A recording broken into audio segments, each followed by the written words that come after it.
Muy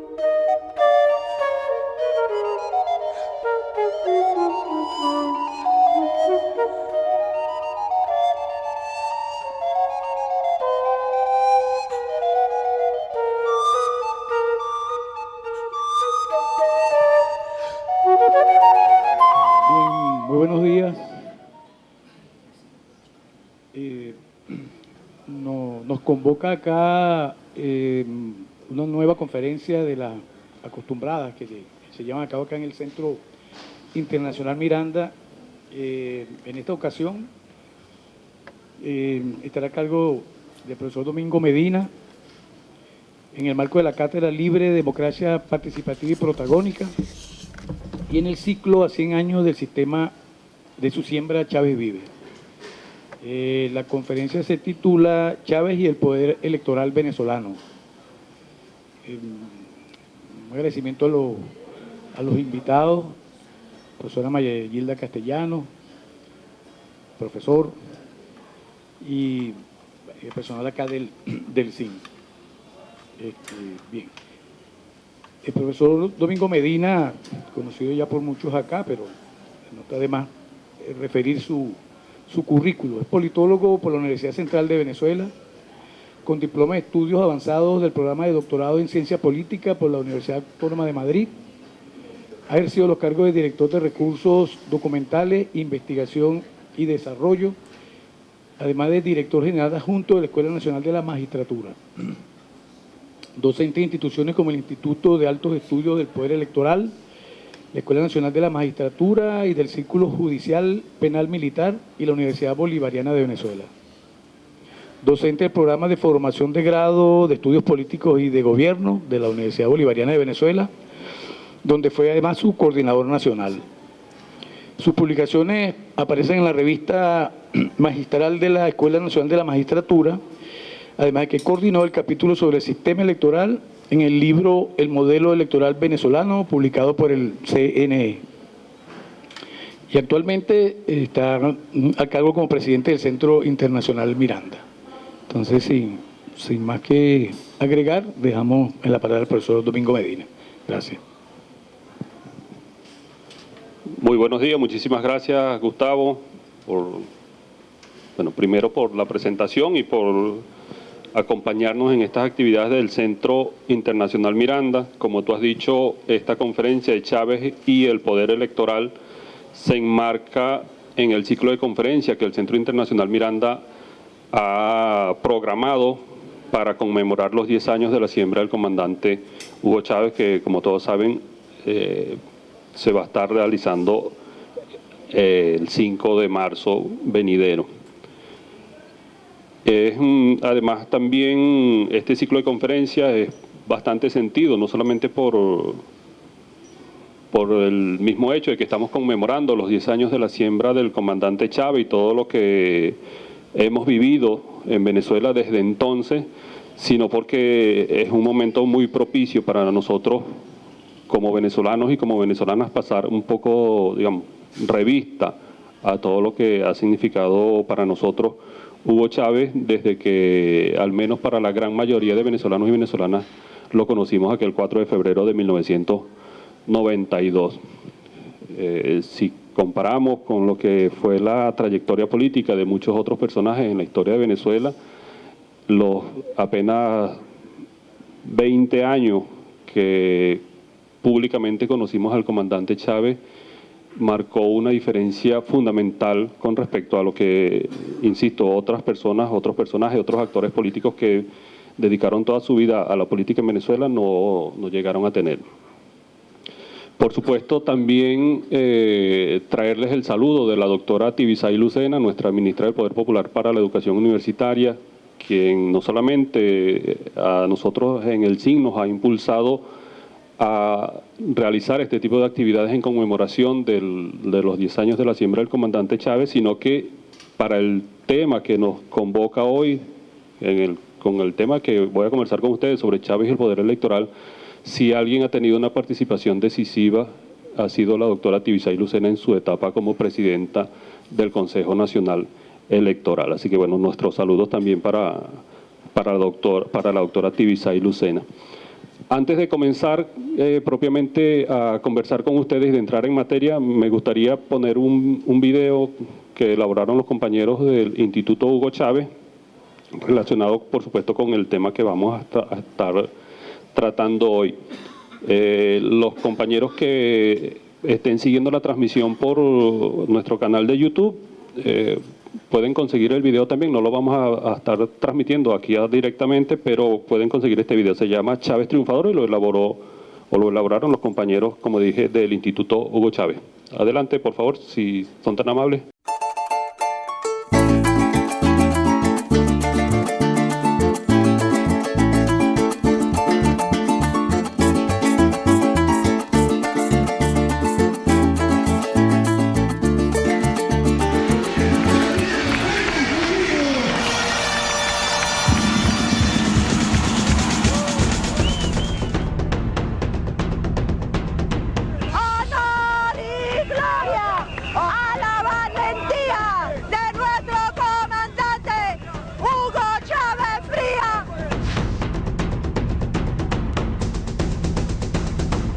Señora, ¿por qué usted viene a recibir a Hugo Chávez Frías?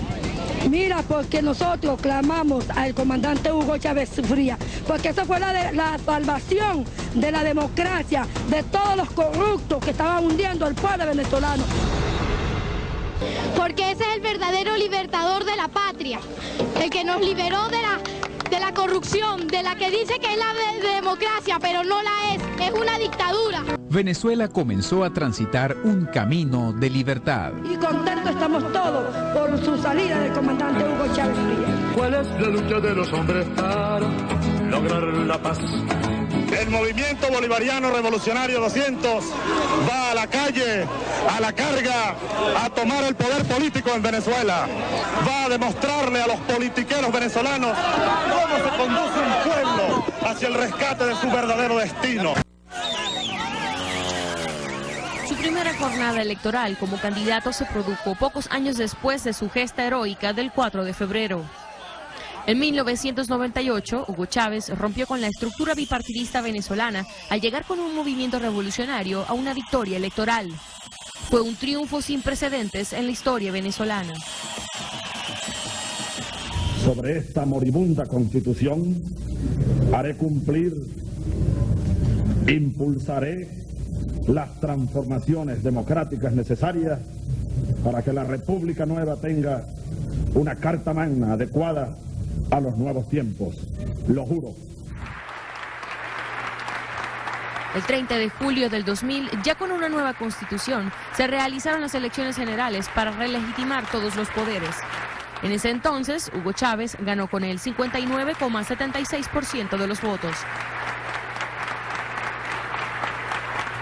En 2004, la oposición venezolana intentaba revocar el mandato del presidente. El mandatario aceptó el reto del referendo. Y a la oposición venezolana, bueno, bienvenidos a la batalla. Desplieguense en batalla, porque nos vemos en Santa Inés. Nuevamente, Hugo Chávez alcanzó el 59% de los votos en un referendo que se volvió una consulta aprobatoria de su mandato. Una vez más, el pueblo venezolano respaldó al líder revolucionario. ¡Ha ganado Florentino! ¡Hemos derrotado al diablo! Con un gobierno ya consolidado, en las elecciones presidenciales del 3 de diciembre de 2006, fue reelegido con una amplia ventaja de más de 3 millones de votos como presidente de la República Bolivariana de Venezuela, obteniendo el 62% de los sufragios. Su más reciente contienda electoral como candidato presidencial fue el 7 de octubre. ¡Gana Chávez el 7 de octubre! Su recuperación de salud le permitió ponerse al frente de la cita electoral. Resultó reelecto para un tercer mandato consecutivo. Tras una campaña de más de 3 meses, denominada de Sabaneta a Miraflores, que cerró en una histórica jornada en la capital de la República, el presidente Hugo Chávez obtuvo la 5ª victoria comicial en la que disputó la presidencia desde el año 1999. Aquí estoy, como les dije, gracias a Dios, gracias a ustedes.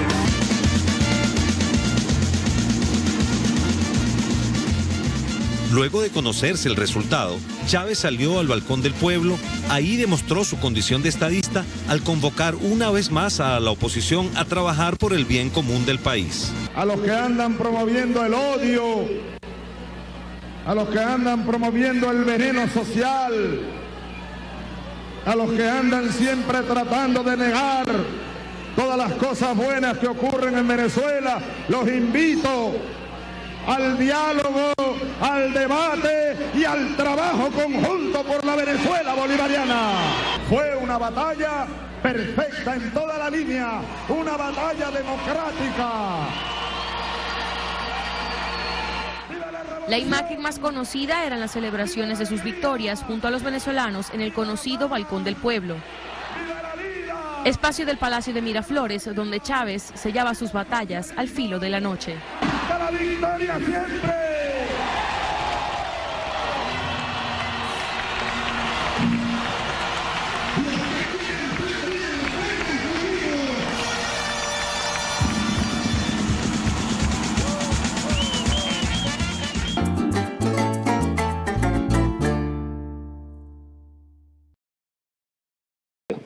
Bueno, ese fue el comandante Chávez, ¿no? Victorioso, como se muestra allí en este video, Chávez triunfador, Chávez más bien invicto, más que victorioso, ¿no? No perdió ninguna de estas batallas en las cuales siempre estuvo poniendo en juego la presidencia de la República. Y me parece que este video, aunque breve, refleja muy bien lo que fue, digamos, un poco el paso electoral, la trayectoria electoral del comandante Chávez. Sin embargo, yo creo que, aunque es muy importante que lo que allí se muestra y todo el hito que eso representa, la significación de Hugo Chávez va un poco más allá. Fíjense, nosotros estamos en el piso 12 de la torre ministerial, en la sede de la UNETI, a quien por supuesto agradecemos la generosidad de permitirnos estar desde acá, y a su rector, Carlos Pervesí. Desde aquí, desde donde yo estoy, puedo ver varios barrios de Caracas. Concretamente estoy fijándome en San Agustín. Y bueno, no solamente me estoy fijando ahora, me estaba fijando ya desde ayer que estábamos con la charla del profesor Luis Felipe Pellicer. Y desde ayer, y bueno, hoy lo vuelvo a comprobar, veo que pasa en San Agustín, veo que pasa el Metrocable, sube, baja, se mueve. Y esto ya será tarea quizá para el profesor Omar Hurtado, que nos diga cuántos años tiene San Agustín, cuántos años de existencia tiene San Agustín. Pero lo que yo me preguntaba ayer, a la luz de las consideraciones que hacía el profesor Luis Felipe Pellicer, era un poco como Chávez también, y más adelante en alguna ocasión también lo hice. Yo preguntaba, bueno, los políticos de la Cuarta República nunca vieron a esa gente de San Agustín, los que hoy disfrutan del Metrocable. A ninguno se le ocurrió en algún momento proponer alguna solución que de algún modo facilitara la vida de los habitantes de San Agustín. El Metrocable, bueno, porque lo estamos viendo ahora, entre otras cosas. Nadie lo vio, como decía el mismo Chávez. Y la respuesta es que sí, que efectivamente así, que nadie los vio. Que nadie los vio porque los barrios de Caracas y los barrios de Venezuela no existían para los dirigentes de la Cuarta República. Y ese es creo yo, es el gran logro de Hugo Chávez, ¿no? No solamente visibilizarnos, no solamente vernos en primer lugar, ver que estábamos allí y visibilizarnos, sino hacernos entender a nosotros mismos que nosotros estábamos allí. Por supuesto que en esta tarea hay mucho de, como no podía ser de otra manera, hay mucho de Simón Bolívar en todo lo que hacía Hugo Chávez.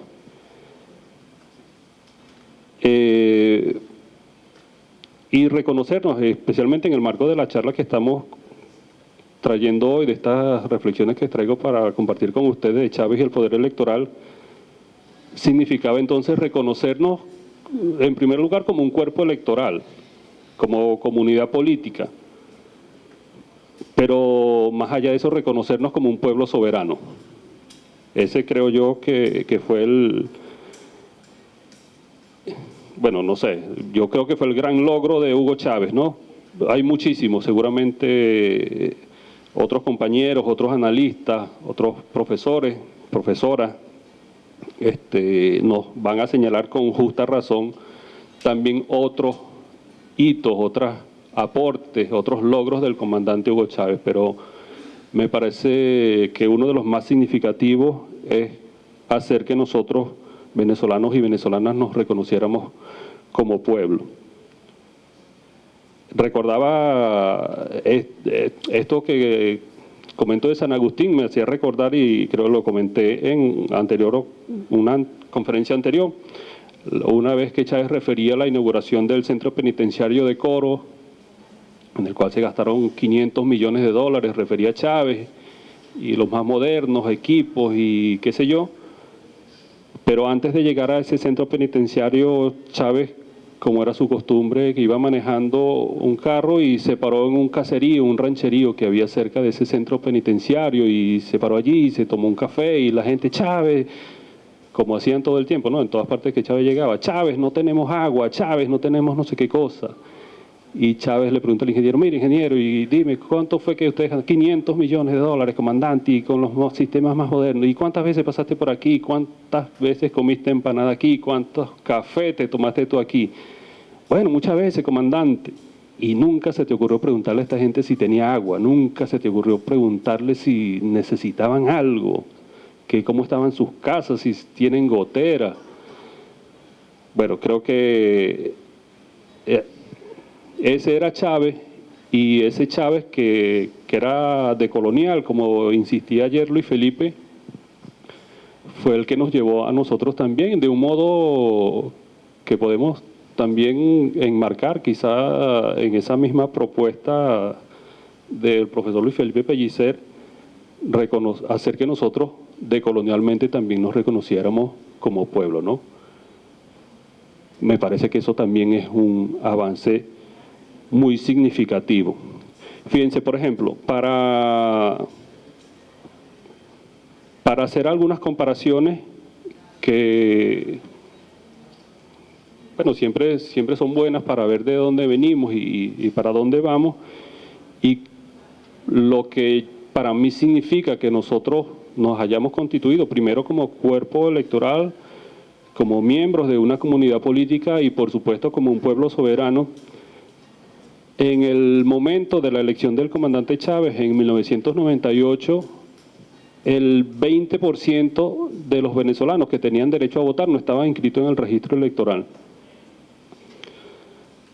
Y por supuesto, ese 20% estaba en zonas como San Agustín, en zonas como Katia,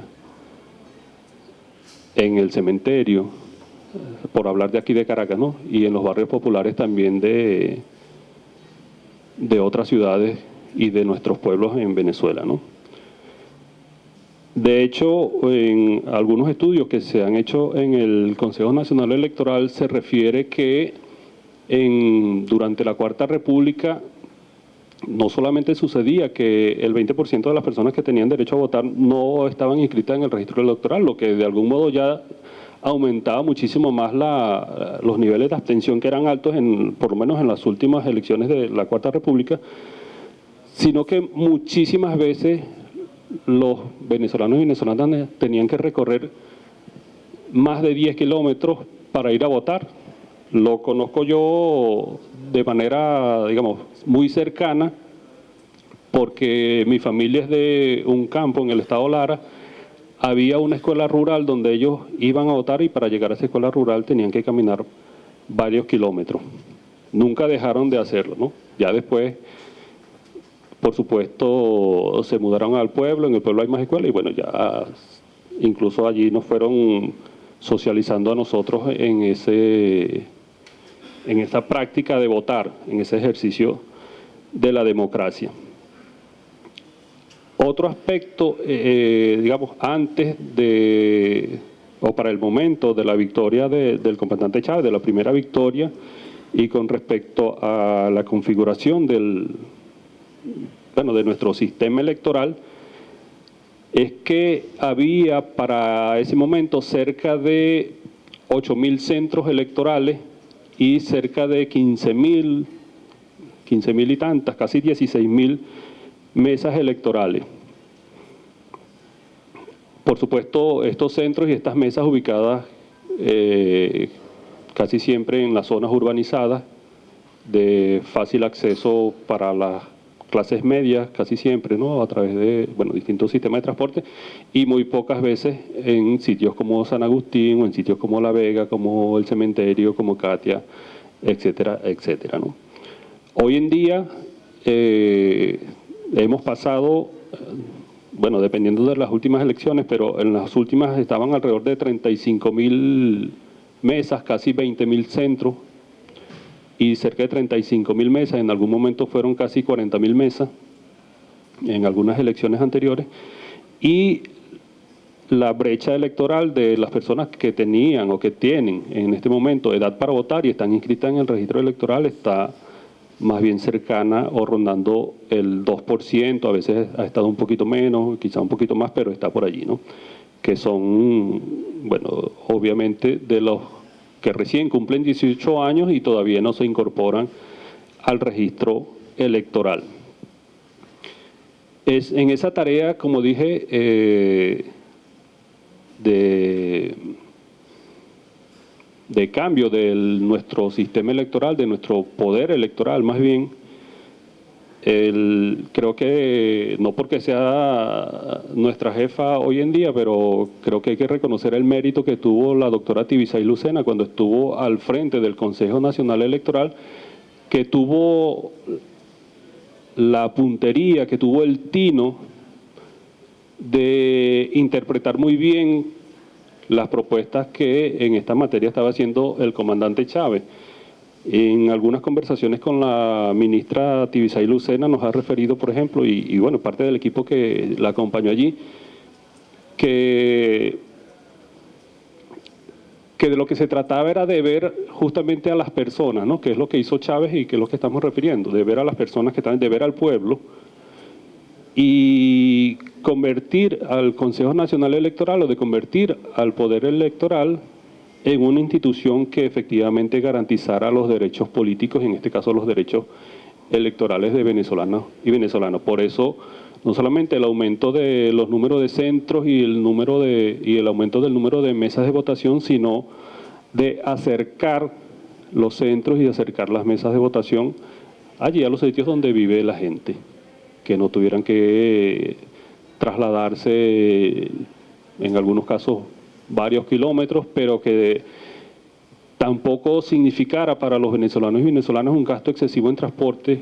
Imagínense usted pagar un jeep para bajar desde San Agustín o a bajar de La Vega a la India para después agarrar otro carro y luego regresar solamente para hacer, ejercicio del derecho al voto. Además hay que resaltar que en esa configuración, esa infraestructura, que tenía no era un poder, pero el sistema electoral venezolano en ese momento, los centros que se ubicaban en las zonas populares tenían en promedio de alrededor de 3.000 electores, algunos incluso más, mientras que los centros que se ubicaban en las zonas residenciales, zonas de clase media, tenían menos de 1.000 electores en promedio, ¿no? Por supuesto, el tiempo que tardaban allí haciendo la cola y ejerciendo su derecho al voto era más rápido en un sitio que en el otro, ¿no? Eso, por supuesto, ha cambiado y los centros electorales hoy en día tienen, dependiendo del número de mesas, pero tienen una distribución más racional. En promedio, las mesas electorales están en cerca de 800 electores por mesa, todas las mesas, a veces es un poco menos. Eso garantiza que todos podemos votar más o menos con cierta holgura, con cierta libertad, que no se hacen unas colas infinitas como sucedía en la Cuarta República. Además de todo esto, el sistema que nos inicia a la máquina electoral. Y el último principio es el principio de la integridad del voto, que significa, en palabras sencillas, la garantía de que ese voto no se va a perder en ninguna parte, de que no se lo va a robar ninguna persona, de que ese voto no va a terminar en una candidatura distinta a la que ha seleccionado el elector o la electora, y de que ahí ese voto se va a sumar a la candidatura que efectivamente el elector o la electora escogió con su conciencia.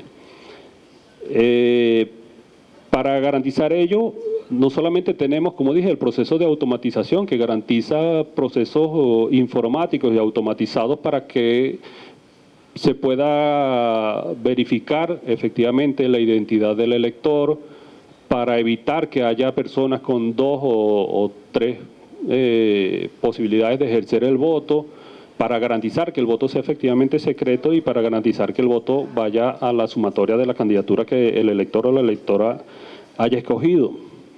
Pero no es solamente la automatización del sistema electoral que garantiza eso, sino el conjunto de auditorías que se le hacen a nuestro sistema electoral, que es, bueno, lo debemos decir siempre y así se ha reconocido, es el sistema electoral más auditado. A cada elección se practican en promedio cerca de 18 auditorías, desde auditorías al registro electoral hasta auditorías de cierre, en las cuales nosotros como electores o electoras al final de la jornada electoral verificamos que lo que dice el acta de escrutinio en cada mesa o en algunas mesas seleccionadas corresponde exactamente con el número de votos que se han emitido. Se contrastan los comprobantes de votos que se han guardado en la caja de resguardo y se compara con la información que emite la máquina en el acta de escrutinio. Se hace en el 54% de las mesas a nivel nacional. Eso es una cantidad enorme. Cualquier persona que sepa de estadística sabe que con un porcentaje incluso menor al 5% es suficiente para garantizar que esto es así. Bueno, en Venezuela se hace con el 54% de las mesas electorales. Ahora, este recorrido que hacemos nosotros cada vez que vamos a una elección, este recorrido por estos 4 principios y que de algún modo garantiza, como dije, que el voto que nosotros emitimos en cada una de las máquinas termina en la candidatura que nosotros estamos libremente escogiendo, es un avance importantísimo, pero que sin embargo no es todavía lo que Hugo Chávez pretendía, no era lo que Hugo Chávez quería cuando hacía referencia al poder electoral. Yo insisto que el mayor logro en esta materia ha sido que nosotros nos reconozcamos como poder electoral, que nosotros nos asumamos como poder electoral, no solamente que haya una institución encargada de la organización, la administración y de brindarnos garantías como electores y electoras para nosotros ejercer el sufragio, sino que nosotros como pueblo efectivamente nos reconozcamos como poder electoral. Y esto que les he estado comentando, por ejemplo, de la brecha entre las personas que tenían edad para votar y los que estaban inscritos en el registro electoral, va en esa vía. Es importante porque reconocernos como poder electoral significa reconocernos como pueblo, y no podemos reconocernos como pueblo si nos falta una parte. Si en principio, por ejemplo, y en este caso, nos falta el 20% por lo menos, ¿no? Y es bueno recordar entonces que aunque tenemos 25 siglos hablando de democracia, pues, bueno, por algo seguimos hablando de democracia, porque todavía no terminamos de llegar no solamente a una noción o una concepción de democracia que podamos considerar satisfactoria, sino que no llegamos a un modelo en el cual efectivamente podamos decir que hay un pueblo ejerciendo el poder, que era fundamentalmente lo que estaba detrás de lo que quería Hugo Chávez, y por eso todo lo que hizo. En primer lugar, bueno, lo del 4 de febrero, pero después todas las reformas que se introdujeron, o todos los cambios, todas las transformaciones, incluyendo la Constitución del 99, que se iniciaron a raíz del empuje que le dio el comandante Hugo Chávez. Entonces, en ese sentido, por ejemplo, aunque en la locución democracia está implícito la concepción de pueblo, en el caso de Venezuela, el pueblo no significaba todos los venezolanos y todas las venezolanas, significaba solamente algunos, que eran probablemente bastantes, sí, pero no estábamos todos, no estábamos todas. Y con todas estas transformaciones me parece que lo que el comandante Chávez quería, y que en esa tarea lo ayudó muchísimo, insisto yo, la doctora Tibisail Lucena desde la presidencia del Consejo Nacional Electoral, era que todos entonces nos reconociéramos como pueblo, y que además nos reconociéramos como un pueblo no solamente por allí vagando, sino como un pueblo con poder, que es lo que está detrás de la locución de democracia también, que tuviéramos poder, que tenemos poder. Un poder que aquí, visto desde la óptica de las elecciones y del sistema electoral, es un poder para elegir nosotros mismos nuestros gobernantes, nuestros representantes, pero que es un poder que incluso, dice Chávez, bueno, que va mucho más allá. Hace poco, conversando de manera un poco más informal con la profesora Maygualida Barrera, que también está por acá, que nos acompaña, a quien saludamos, sobre el tema de democracia, y en eso coincide la profesora con lo que planteaba Chávez, y es que la democracia tiene que ir mucho más allá, y por eso nosotros en Venezuela hablamos de democracia participativa y protagónica, porque no es solamente, o no es que no solamente, sino que tenemos que hacer el tránsito de la democracia electoral a la democracia efectivamente participativa y protagónica. Que la democracia electoral nos ha permitido, entre otras cosas, eso que dije hace poco, reconocernos como pueblo y resistir todos los ataques que desde el mismo 6 de diciembre de 1998 comenzaron, o incluso antes, seguramente antes, comenzaron contra Venezuela, y que nos tienen a nosotros todavía hoy aquí resistiendo el ataque más feroz del imperio norteamericano, ¿no? Es muy importante esa democracia electoral, y siempre sentimos nosotros que la revolución se juega la vida con cada elección. Pasó lo mismo, por ejemplo, en la elección de 2012, en esa última elección en la que participó el comandante Chávez, pero lo sentimos muchísimo más, con mayor intensidad en la elección en la cual fue electo el presidente Nicolás Maduro por primera vez. Lo mismo en 2018, y por supuesto no va a ser distinto en la elección que está prevista para 2024. Entonces, ese es un aspecto muy importante en el cual nosotros como venezolanos, venezolanas y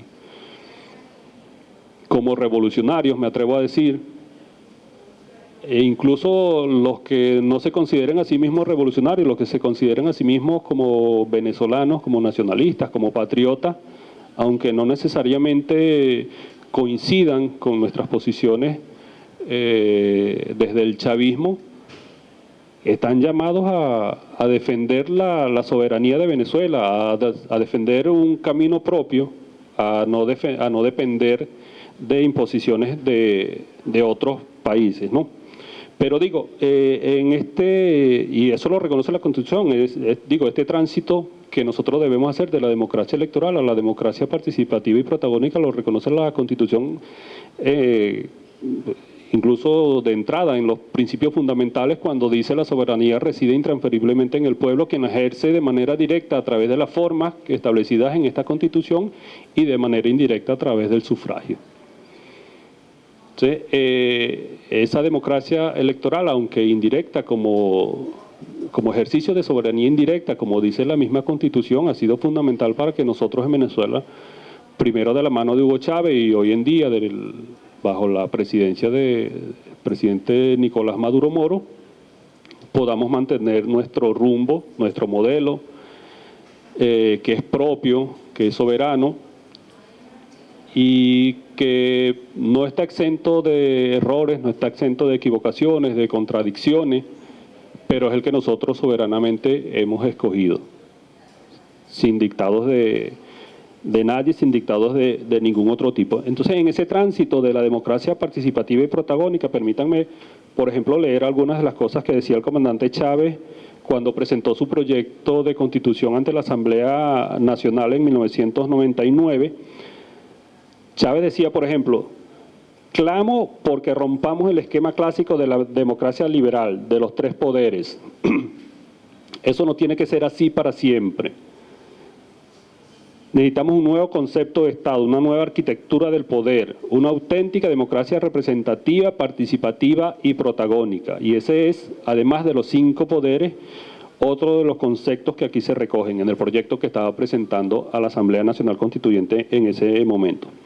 No basta con hablar de democracia participativa como si ese fuese el fin. No, la participación debe ser un instrumento para lograr un fin. Porque ¿de qué nos vale que todos participen hablando, levantando la mano o discursiando o escribiendo? El objetivo tiene que ir más allá. Sí, que tiene que ir a la transformación, y una transformación producto de la participación protagónica de venezolanos y venezolanas, ¿no? Como decía la profesora Maigualida hace poco, que sea también una participación en la fábrica, en la universidad, en el centro de trabajo, en el ámbito cultural, en el ámbito social, que no sea solamente una democracia instrumental para nosotros escoger quién va a ser el diputado, quién va a ser el gobernador o quién va a ser incluso el presidente. En este sentido, fíjense que, y como digo, no podía ser distinto en este caso a todo lo que hizo Hugo Chávez, y sus fuentes son, o su fuente fundamental, es el libertador Simón Bolívar. Fíjense, y ustedes saben que el poder electoral está recogido ya en la Constitución boliviana que Simón Bolívar presentó en 1826. Dentro de las cosas que planteaba Bolívar allí, decía, por ejemplo, del código que escribió, y que, como señala Chávez citando a Antonio Leocadio Guzmán, Bolívar al final decía, bueno, aquí dejo este código, si no les gusta, si no lo quieren, lo lego a la posteridad. Decía el libertador allí en esa Constitución boliviana, el poder electoral lo ejercen inmediatamente los ciudadanos en ejercicio, nombrando por cada 100 un elector, es decir, por cada 100 ciudadanos un elector. El ejercicio del poder electoral no podrá ser jamás suspenso. Los magistrados civiles, sin esperar orden alguna, deben convocar al pueblo en el periodo señalado por la ley. Y en el libro azul decía Hugo Chávez, por ejemplo, citando también a Bolívar, citando un poco no solamente esta idea que están contenidas en la Constitución boliviana, sino citando también el discurso de Simón Bolívar al momento de presentar este proyecto de Constitución. Pero Hugo Chávez decía, el poder electoral del Estado federal será el componente político-jurídico que permita a los ciudadanos ser auténticos depositarios de la soberanía, cuyo ejercicio estará realmente entonces en manos del pueblo. El poder electoral se extenderá por todo el sistema sociopolítico de la nación, estableciendo los cauces para una verdadera distribución policéntrica del poder, desplazando fuerzas hacia la periferia e incrementando la capacidad de decisión y la autonomía de las comunidades y en los municipios. El poder electoral será ejercido por los ciudadanos de manera directa a través de las asambleas electorales en las cuales participarán libremente todos los venezolanos en edad electoral. Y unas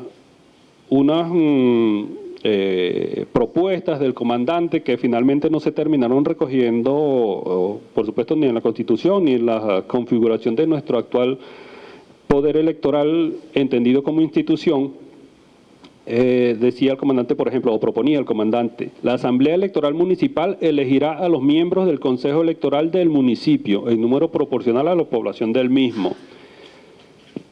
Los consejos electorales de cada municipio se congregarán para conformar el Consejo Electoral del Estado, y el Consejo Electoral del Estado elegirá a los representantes o elegirá a sus representantes al Consejo Federal Electoral, organismo que tendrá competencia a nivel nacional. Los ciudadanos que integran los diferentes consejos electorales serán total y absolutamente independientes de los partidos. Es decir, era, bueno, nada que ver con lo que tenemos ahora con la manera de escoger a nuestros rectores, que, bueno, gracias a la providencia, puedo decir yo, gracias a Dios, dirán los que tengan estas creencias, ha coincidido que la presidencia del Poder Electoral ha recaído en personas como la ministra Tibisay Lucena o como Pedro Calzadilla, pero que las ideas que tenía el comandante Chávez para la configuración del Poder Electoral como institución era bastante distinta a la como la tenemos ahora, ¿no?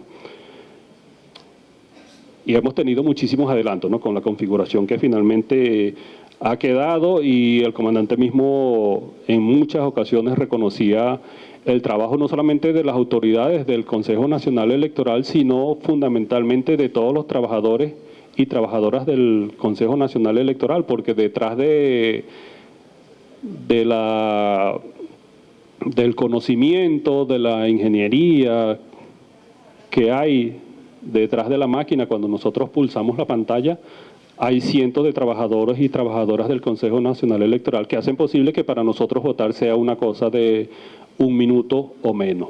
Entonces es algo que hay que celebrar, y lo celebraba el comandante Chávez y lo tenemos que seguir celebrando nosotros, pero que en todo caso, como digo, dista un poco de lo que el comandante Chávez tenía en mente, por lo menos al momento de escribir el Libro Azul y de hacer sus primeras propuestas con respecto a lo que él consideraba que debía ser el poder electoral. En todo caso, yo insisto en la idea de que el logro fundamental del comandante Chávez en esta materia fue lograr que nosotros nos reconociéramos como pueblo y que nos reconociéramos, que nos conformáramos, más que nos reconociéramos, que nos conformáramos nosotros como el auténtico poder electoral, como un pueblo soberano, como un pueblo capaz. Además, revisando hace poco la conferencia de Gloria de la semana pasada, a la que yo lamentablemente no pude asistir, revisando la explicación que daba el comandante Chávez de qué era el poder, y bueno, poner a disposición del pueblo todas las capacidades para que el pueblo efectivamente pueda tomar las decisiones que considere que son oportunas, que son pertinentes y en beneficio, por supuesto, del propio pueblo. Quiero ya, para ir finalizando estas charlas con ustedes, hablar de esto. Nos podría llevar a muchísimo, ¿no? Porque, por ejemplo, tengo aquí las ideas, las propuestas del comandante Chávez en esta materia, por ejemplo, que recoge el Plan de la Patria, en la cual, entre otras cosas, decía consolidar y expandir el poder popular y la democracia socialista, uno de los objetivos, o lograr la irrupción definitiva del nuevo Estado democrático y social de derecho y de justicia, o, por ejemplo, desatar la potencia contenida en la Constitución bolivariana para el ejercicio de la democracia participativa y protagónica. Yo creo que este último todavía estamos en eso, ¿no? Estamos desarrollando ese objetivo. Pienso en este objetivo, por ejemplo, cuando veo no solamente la resistencia del pueblo de Venezuela, sino lo que están haciendo nuestras comunas, por ejemplo. Las más conocidas, por supuesto, el Panal, el Maizal, el Che Guevara, Altos del Ídice, aquí en Caracas, pero muchísimas otras que a nosotros aquí todavía no nos llegan noticias, ¿no?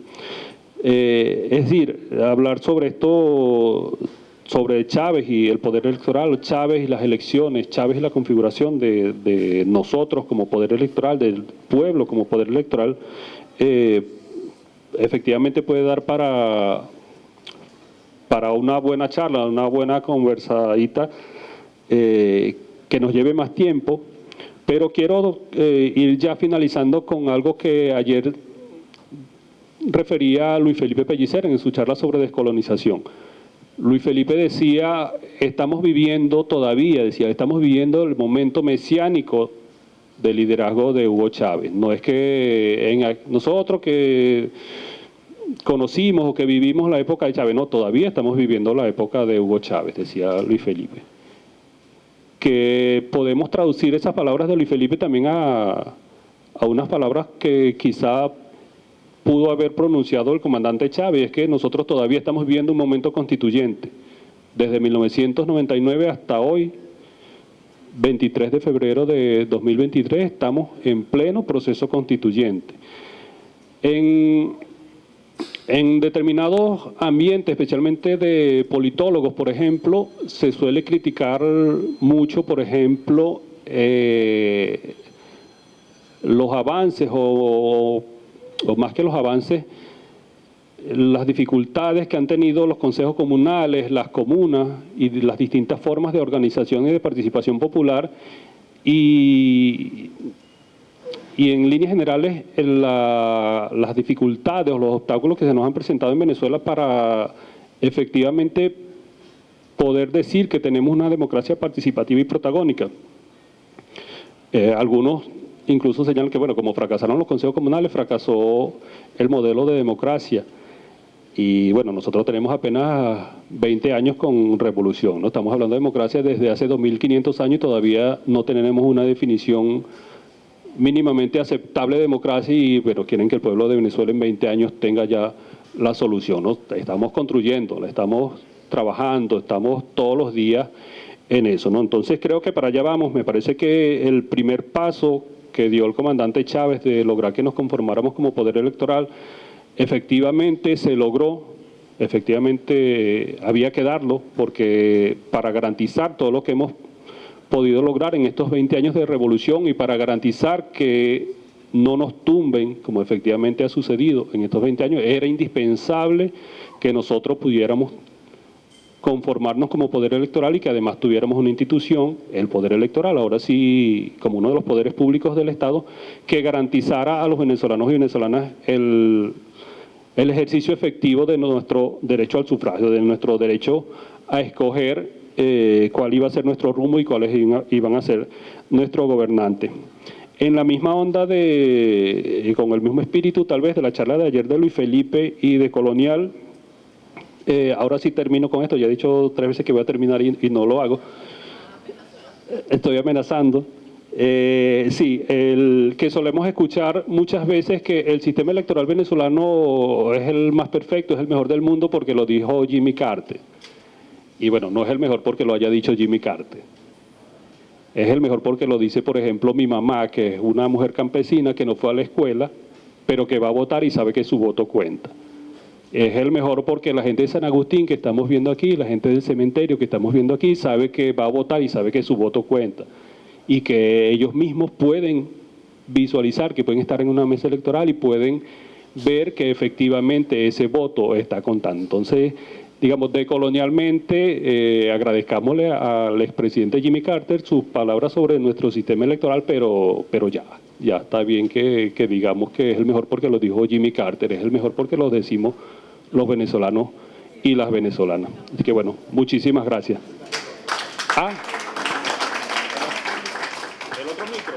El otro micro. Bueno, perdón, me están apuntando que hay otro, si teníamos otro video, vamos a pasarlo. Es un video que yo lo titulo, ustedes lo van a conocer y quienes están siguiendo la transmisión por YouTube también lo conocen muy bien porque es de 2002. Este video yo lo titulo Teoría y Práctica de la Democracia. Vamos a verlo y ya les digo por qué. Ustedes seguramente lo van a reconocer muchísimo.